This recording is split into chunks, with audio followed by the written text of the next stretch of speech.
Por mais que você não goste do cara, é perigoso você quase ficar com pena dele. E eu tô falando do Lula. O mundo inteiro já percebeu que o Lula é um senil, tá? Um processo de degradação, se aproxima de terroristas, corrupto, deveria estar preso, já não manda, já não tem controle do Congresso, não consegue aprovar nada. O Lula mandou o Alckmin lá e todo mundo já entendeu que ele vai ser jogado pra fora do poder.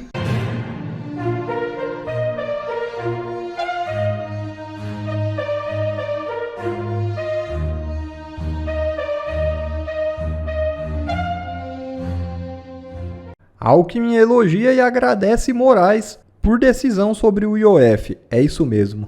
O vice-presidente e ministro da Indústria e Comércio, Geraldo Alckmin, disse nesse sábado que a decisão do ministro do STF, Alexandre de Moraes, sobre o aumento do IOF foi sábia. Ele marcou uma audiência de conciliação do Executivo com o Legislativo para o dia 15 de julho. A decisão de Moraes suspende tanto decretos do Executivo que elevaram o IOF, quanto o decreto legislativo aprovado pelo Congresso que derrubava a medida.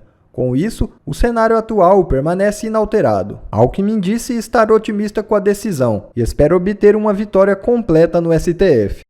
Com um rombo de 5 bilhões, Lula entregará a presidência dos Correios à União Brasil, de Alcolumbre. É isso mesmo. Pressionado pelo Centrão, o Palácio do Planalto já admite nos bastidores ceder o comando dos Correios ao grupo político do presidente do Senado, Davi Alcolumbre. A negociação ocorre dias após o presidente da estatal, Fabiano Silva dos Santos, entregar sua carta de demissão na última sexta-feira, em meio a um prejuízo recorde e cobranças internas por medidas de reconstrução. A movimentação para entregar os Correios ao grupo de Alcolumbre reflete mais um aceno do Planalto ao Centrão. Nos bastidores, foi interpretado como mais uma demonstração de que Lula, diante de uma série de desgastes, está sendo obrigado a ceder espaços em troca da sobrevida política. Por mais que você não goste do cara, é perigoso você quase ficar com pena dele. E eu tô falando do Lula. Mas olha só, deixa eu te explicar. Essa semana saiu uns artigos em veículos de grande alcance mundial, The Economist, Wall Street Journal, falando do distanciamento do Brasil do cenário mundial e a aproximação do governo brasileiro com ditaduras fundamentalistas, terroristas. E aí o Brasil passou a vergonha de redigir uma cartinha-resposta para uma revista do Reino Unido.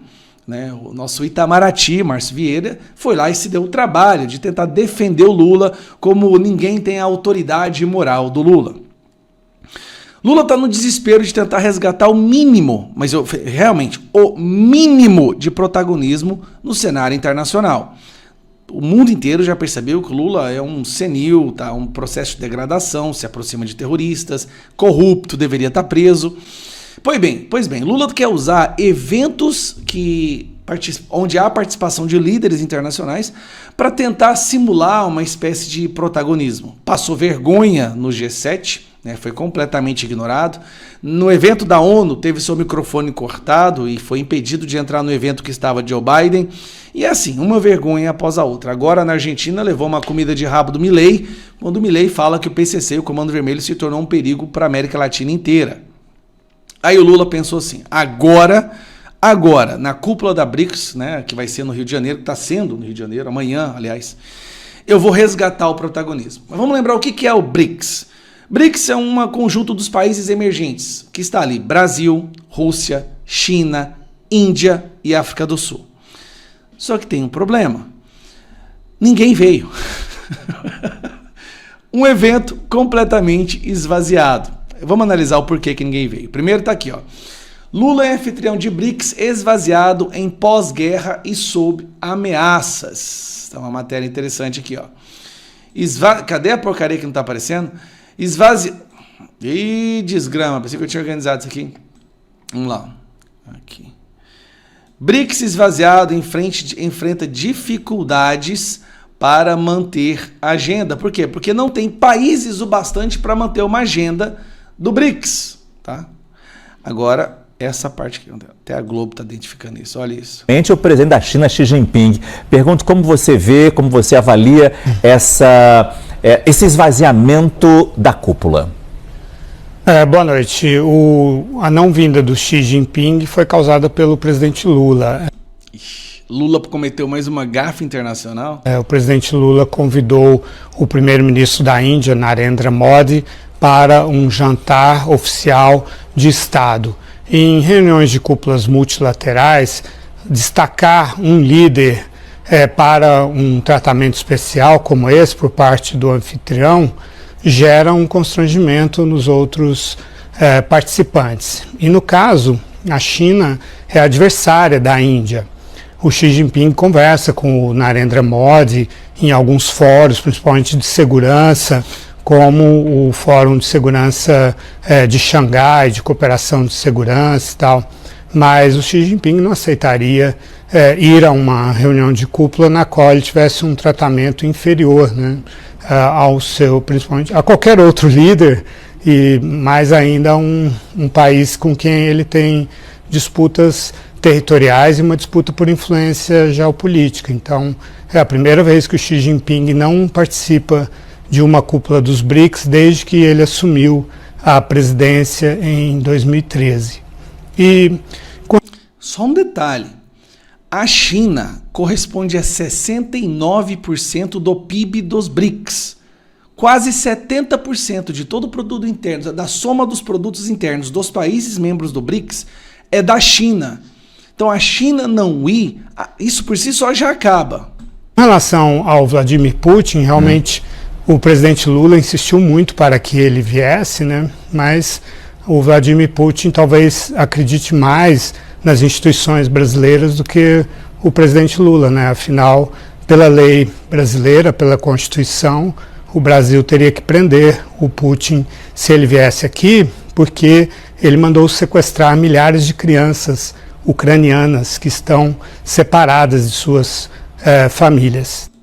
Então, peraí, Lula tá do lado de um cara que manda sequestrar crianças e foi condenado pelo Tribunal Penal Internacional, então seria uma obrigação do Brasil prender ele quando ele viesse aqui.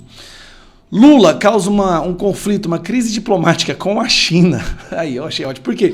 Porque o Lula se distanciou e xinga os Estados Unidos na esperança de que a China vá acolher o Brasil. E a China está comprando o nosso país. Mas ele cria uma crise diplomática com a China, com Xi Jinping, porque ele fez um jantar separado com o presidente da Índia. Agora vamos lá, quero mostrar esse detalhe da matéria aqui que eu achei interessante. Vamos lá. Esse aqui, ó. Ih, desgrama. Vou pegar aqui para aumentar um pouquinho. Teve outro país que decidiu não vir. Lula fez questão de colocar o Irã como membro. E o presidente do Irã lá, o Massaud Pezeshkian, não veio. Sabe por quê? Porque o Irã está querendo uma atitude mais enérgica do Lula contra Israel. Você acredita nisso?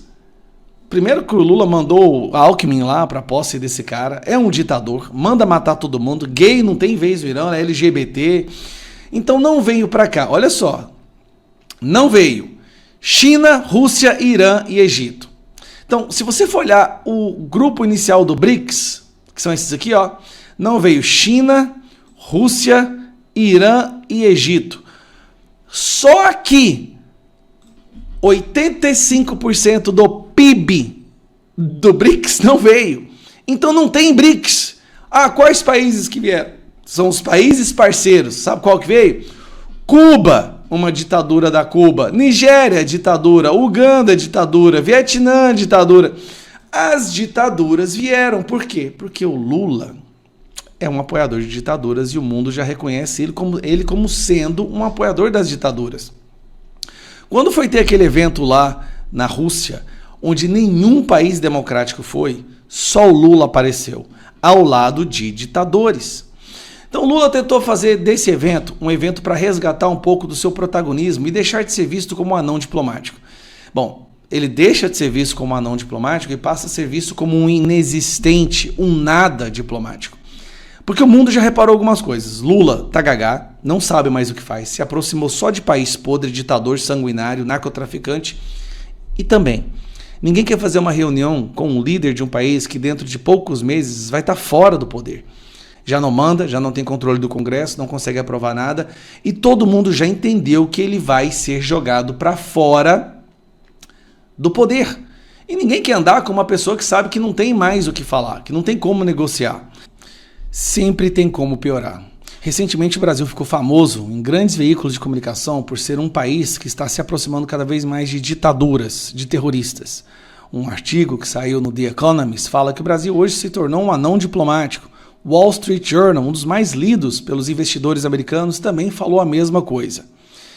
Agora, como se isso não fosse o bastante, como se não bastasse o Brasil ser visto pelo mundo inteiro como um país que ajuda terroristas, que fica do lado de ditadores, sanguinários e narcotraficantes, temos outra vergonha a passar.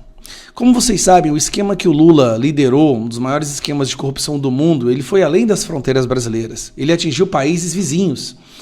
E agora, esses países vizinhos estão começando a aprender e condenar as pessoas que participaram do esquema de corrupção do Lula.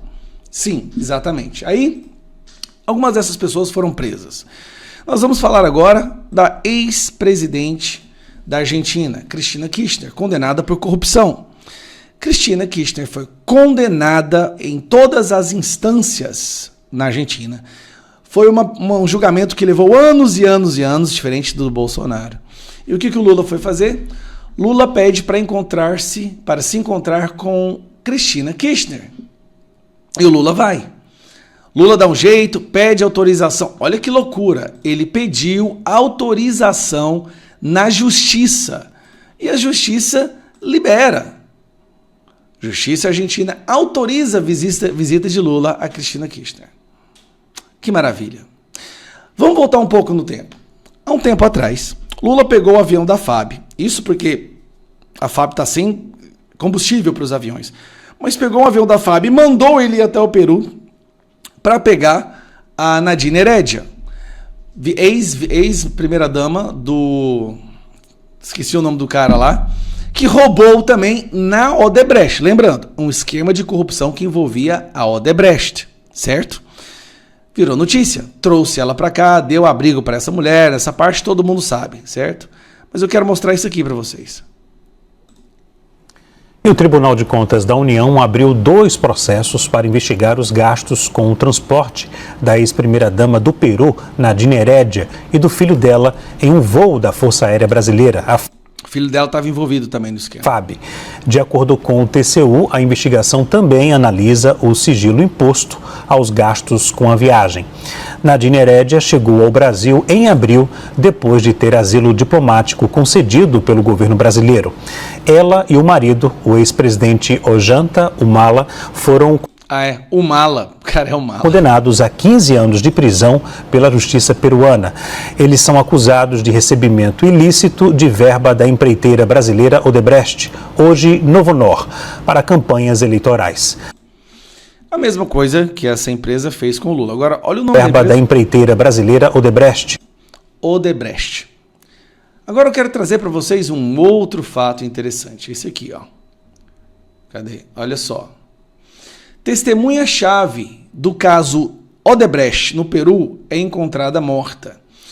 Vamos de novo analisar isso aqui. Essa mulher aqui, tá? Ela foi resgatada pelo Lula depois de ter sido condenada a 15 anos por corrupção envolvendo a Odebrecht no Peru. Poucos dias depois, testemunha-chave da Odebrecht, que inclusive incriminaria essa mulher aqui, foi encontrado morto. Essa pessoa aqui, ó. Vamos ler a matéria? Olha que gracinha. O PT é uma coisa maravilhosa mesmo. Não tem jeito não, gente. Olha só. Ex-agente municipal... Cadê essa porcaria aqui, ó? Ex-agente municipal de Lima, José Miguel Castro, foi encontrado morto neste domingo, 29, em sua residência no bairro de Miraflores, em Lima, capital do Peru. A informação foi confirmada nesta segunda-feira pelo Ministério Público do país. Ele estava em prisão domiciliar e era uma das principais testemunhas no processo de... Cara, o cara estava em prisão domiciliar e era uma das principais testemunhas no processo de corrupção que envolvia a ex-prefeita Lima, Suzana Villarán, o consórcio Odebrecht e repasses milionários para campanhas políticas.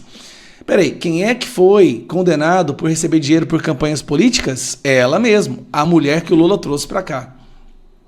A causa da morte não foi oficialmente divulgada. O caso ocorre a menos de 3 meses do início do julgamento. Julgamento também que está envolvendo essa pessoa aqui. Vamos lá.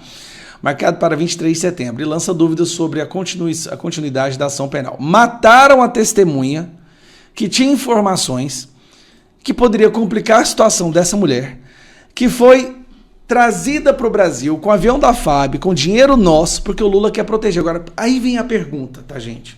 É isso que eu quis gravar. Por que o Lula ia se arriscar a opinião pública resgatando uma pessoa condenada por corrupção? Ela foi condenada por corrupção no esquema que o Lula liderava. Entenda isso. Lula não salvou uma amiga por questão humanitária. Lula retirou uma testemunha, uma provável testemunha dos crimes dele. Olha a gravidade da situação, gente. Lula basicamente resgatou uma pessoa... Cadê? Volta aqui. Lula basicamente resgatou uma pessoa que sabia dos crimes dele. A Nadine Heredia. Nadine Heredia, ela é uma testemunha dos crimes do Lula e o Lula trouxe ela para cá para protegê-la, para que ela não testemunhe contra ele. E fez isso com o nosso dinheiro, com o avião da Força Aérea Brasileira. E aí uma outra testemunha lá, que conhecia o esquema, foi encontrada morta dentro da sua casa, enquanto ela estava em prisão domiciliar. E eu acho que a maioria dos que me acompanham já entende isso, mas vale a pena reforçar. O PT deixou de ser um partido há muito tempo. O PT é uma facção criminosa, nível PCC, nível Comando Vermelho. Na verdade, eu acredito que o PT, inclusive, tem comando hierárquico em cima do PCC e do Comando Vermelho. Agora, não vou falar mais nada, porque senão recebo visita aqui em casa às 6 horas da manhã. Bom, pessoal, esse foi mais um vídeo. Eu espero que vocês tenham gostado. Se vocês gostaram, deixa o like aqui para fortalecer nosso canal. Logo eu volto trazendo mais informações da política para vocês. Um forte abraço, fiquem todos com Deus e até a próxima.